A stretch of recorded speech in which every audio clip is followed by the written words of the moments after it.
I stared at my phone, the cold fluorescent lights of the hospital reflecting off its screen. A message had popped up, sent from his number. There wasn't supposed to be any communication from him at this point. His condition, they'd said, was critical. I felt my heart rate spike as my mind raced through a chaotic maze of possibilities.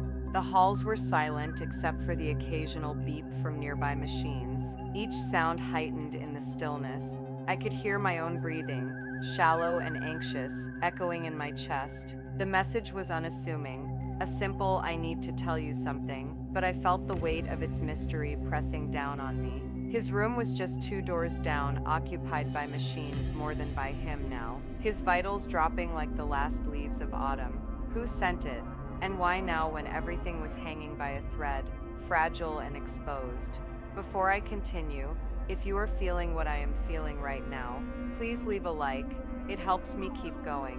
I stood there hesitating between going in to confront what haunted me and staying put, paralyzed by fear. I pressed my back to the cool wall, trying to ground myself, feeling its solid reality supporting me. The corridors seemed to stretch infinitely in both directions, a labyrinth of waiting, watching, worrying. Nurses passed by, each with a look of quiet determination, whispering stories of hope against the odds into the sterile air. The wind outside howled, a lonely sound that seemed to echo my thoughts. Inside was just as tumultuous. Was this a cruel joke? Or was there something genuine in this moment of raw connection masked in anonymity?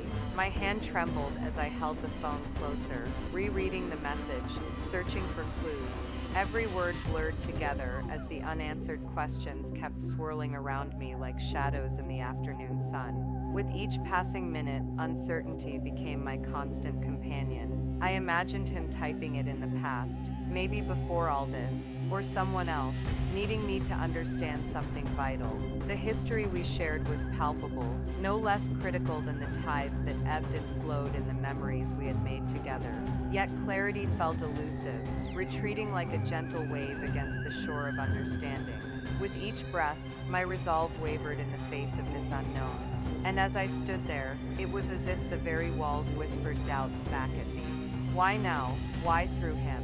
His illness was a rough edge, cutting into the fabric of everything we once knew, turning each moment to mystery. In the depths of my heart, I felt the stirrings of an answer, one that had always been there, hidden under layers of worry and fear. I finally stepped forward, letting the air brush against my skin, a light like dawn's first touch coming over me as I drew near his room. The message was a puzzle I felt I was meant to solve.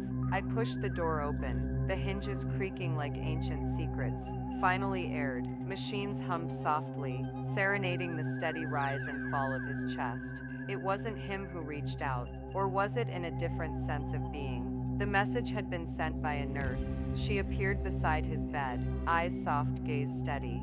He wanted to tell you himself, she said, but with him unable, he asked me to do it.